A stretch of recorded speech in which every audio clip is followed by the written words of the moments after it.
korban bakaran terbuat dari apa tadi? Kayu. Bagian dasar diberi lubang, di atasnya ditaruh batu sebagai alat pembakaran. Lalu keempat sudutnya dihiasi dengan tanduk. Fungsi tanduk adalah memohonkan perlindungan. Itu contohnya, misalnya kita bisa lihat dari 1 Raja 1:50.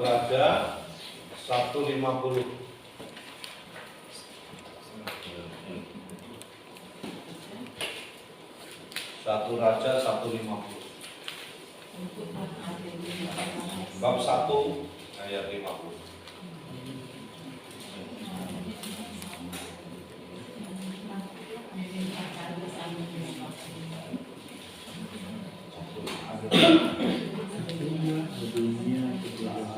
Ya. 50 gitu ya. Takutlah Adonia kepada Salomo, sebab itu ia segera pergi memegang tanduk-tanduk mesbah. Jadi itu tanduk perlindungan dulu. Kalau orang memegang itu tidak boleh dibunuh, kan? Ada persoalan. Lalu kemudian bisa juga dilihat bab 2 coba ayat 28. 1 Raja Mas ya. Ketika kabar itu sampai kepada Yoab, memang Yoab telah memihak kepada Adonia, sekalipun ia tidak memihak kepada Absalom. Maka larilah Yoab ke kemah Tuhan, lalu memegang tanduk-tanduk mesbah. Nah, itu ya. Jadi ada hal-hal yang bagi orang Israel kalau sudah pegang itu sudah di. Saya ingat dulu ada Romo Yakobus itu yang bekerja di Talang Namak, itu di daerah perbatasan antara Jambi dan Riau. Itu paroki dari Padang. Dan Romo itu diberi apa itu namanya, gigi harimau itu apa yang taringnya. Jadi ketika orang lihat Romo itu pakai taring itu berarti aman. Harus dipakai kalung sebagai kalung. Sehingga orang itu tahu bahwa orang ini sudah masuk dalam suku, tidak boleh dibunuh. Jadi ada hal-hal yang seperti itu. Nah itu mesbahnya ya. Mungkin nanti di dalam perkembangannya itu akan berbeda.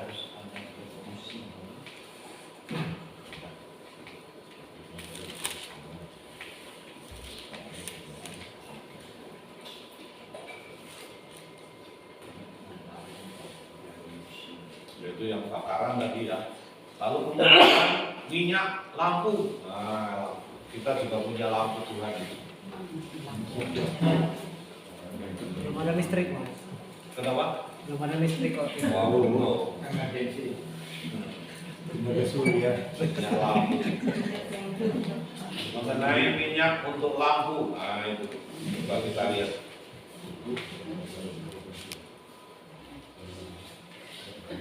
Sampai mana tadi? Susah. Ayat 20. Haruslah kau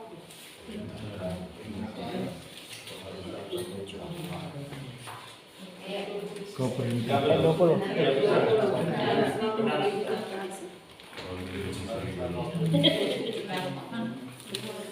Halaman 89.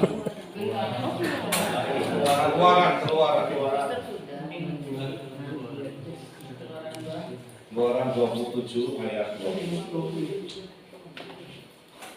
Haruslah kau perintahkan kepada orang Israel supaya mereka membawa kepadamu minyak zaitun tumbuk yang murni untuk lampu, supaya orang dapat memasang lampu agar tetap menyala.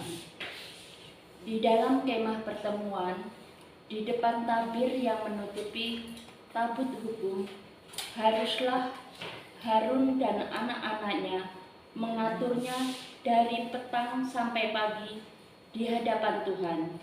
Itulah suatu ketetapan yang berlaku untuk selama-lamanya bagi orang Israel turun-temurun. Demikianlah sabda Tuhan. Oke. Jadi kita lihat di situ bahwa ada lampu juga yang dipasang di kemah pertemuan itu yang selalu menyala dan nyalanya harus dijaga. Tugasnya itu para imam, yaitu Harun dan anak-anaknya itu yang mengaturnya. Jadi dari pagi sampai malam jangan sampai mati gitu ya. Sama seperti lampu di tabernakel. Jadi kita akan tahu ini ada isinya atau tidak ada isinya itu ketika lampunya itu menyala. Kalau lampunya tidak menyala berarti Isinya biasanya sih. Lupa dihidupin mau. Kenapa? Ayo nggak lupa ya. Itu bisa timbul masalah itu.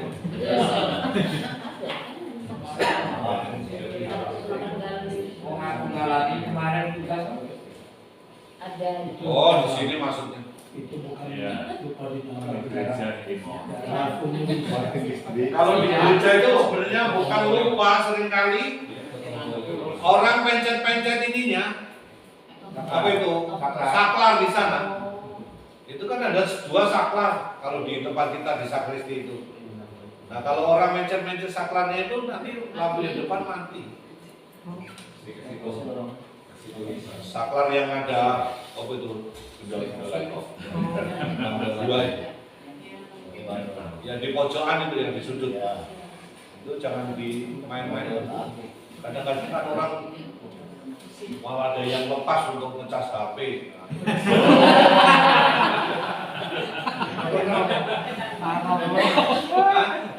Yang di dalam itu tuh kan bingung semua itu. Enggak nyala. Ternyata dilepas semua. kasih tulisan ya. menyentuh. Orang tidak tahu. Karena semua harus ditulisi ini kan Gak apa-apa lah mau, daripada dicabut khusus buat yang tabernakel. alat kita Nah, Bapak Ibu nggak usah lama-lama itu. Kita pindah ke bab 28. Ada yang menarik di situ berkaitan dengan pakaian imam. Oke, siapa tadi? Mengenai pakaian imam, engkau harus menyuruh abangmu Harun bersama-sama dengan anak-anaknya datang kepadamu dari tengah-tengah orang Israel untuk memegang jabatan imam bagiku, Harun dan anak-anak Harun, yakni Nahab, Abihu, Nadab, Abihu, Eleazar, dan Itamar. Haruslah engkau membuat pakaian kudus bagi Harun, abangmu, sebagai perhiasan kemuliaan. Haruslah engkau mengatakan kepada semua orang yang ahli, yang telah kupenuhi dengan roh keahlian, membuat pakaian Harun, untuk menguduskan dia, supaya dipegangnya jabatan imam bagiku. Inilah pakaian yang harus dibuat mereka: tutup dada, baju efod, gamis, kemeja yang ada raginya, dan serban dan ikat pinggang. Demikianlah mereka harus membuat pakaian kudus bagi Harun abangmu dan bagi anak-anaknya, supaya ia memegang jabatan imam bagiku. Untuk itu haruslah mereka mengambil emas, kain ungu tua dan kain ungu muda, kain kirmisi dan lenan putih. baju efod itu harus dibuat mereka dari emas, kain ungu tua dan kain ungu muda, kain kirmizi dan lenan halus yang dipintal benangnya buatan seorang ahli. Haruslah ada pada baju efod itu 2 tusuk bahu yang disambung kepada kedua ujungnya lah. Harus baju efod itu disambung. Sabuk pengikat yang ada pada baju efod itu haruslah sama buatannya dan seiras dengan baju efod itu, yakni dari emas, kain ungu tua, kain ungu muda, kain kirmizi dan lenan halus yang dipintal benangnya. Haruslah kau ambil 2 permata krisopras dan mengukirkan nama para anak Israel pada permata itu. 6 dari nama mereka itu pada permata yang pertama, dan ke-6 nama lagi pada permata yang kedua, menurut urutan kelahirannya. Seperti buatan seorang pengasah permata, diukirkan seperti materai, demikianlah harus kau ukirkan kepada kedua permata itu nama para anak Israel. Dililit dengan ikat emas, harus kau buat permata. Kemudian haruslah kau taruh kedua permata itu pada kedua tutup bahu baju efod sebagai permata peringatan untuk mengingat orang Israel. Maka kehadapan Tuhan haruslah Harun membawa nama mereka di atas kedua tutup bahunya menjadi tanda permata peringatan. Haruslah kau menggunakan emas Dan 2 untai dari emas murni sebagai kutas haruslah kau buat itu, yang buatannya sebagai tali terjalin, dan haruslah kau pasang untai yang dijalin itu pada ikat itu. Haruslah engkau membuat tutup dada pernyataan keputusan, buatan seorang ahli. Buatannya sama dengan baju efod. Demikianlah harus engkau membuatnya, yakni dari emas, kain ungu tua, kain ungu muda, kain kirmizi, dan lenan halus yang dipintal benangnya. Haruslah engkau membuatnya. Haruslah itu 4 persegi, lipat 2, sejengkal panjangnya dan sejengkal lebarnya. Haruslah kau tata itu dengan permata tatahan, 4 jajar permata yang yaspis merah, krisolit, malakit. Itulah jajar yang pertama. Jajar yang kedua, permata batu dara, lazurit, yakis hijau. Jajar yang ketiga, permata ambar aki kecukup.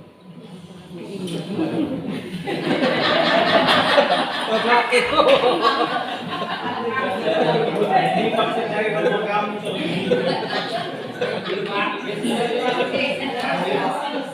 Cuma Kalimantan ya. Jajar yang keempat, permata tirus, krisopras dan nefrit dengan berikatkan emas. Demikianlah permata-permata itu di dalam tatahan. Sesuai dengan nama para anak Israel, permata itu haruslah 12 banyaknya, dan pada tiap-tiap permata haruslah ada diukirkan seperti materai nama salah satu suku dari yang 12 itu. Juga haruslah kau buat untuk tutup dada itu untai berpiring yang buatannya sebagai tali berjalin dari emas murni. Juga haruslah kau buat untuk tutup dada itu 2 gelang emas, dan kedua gelang itu harus kau pasang pada kedua ujung tutup dada. Haruslah kedua untai emas yang berjalin itu kau pasang pada kedua gelang itu, pada ujung tutup. Dada itu.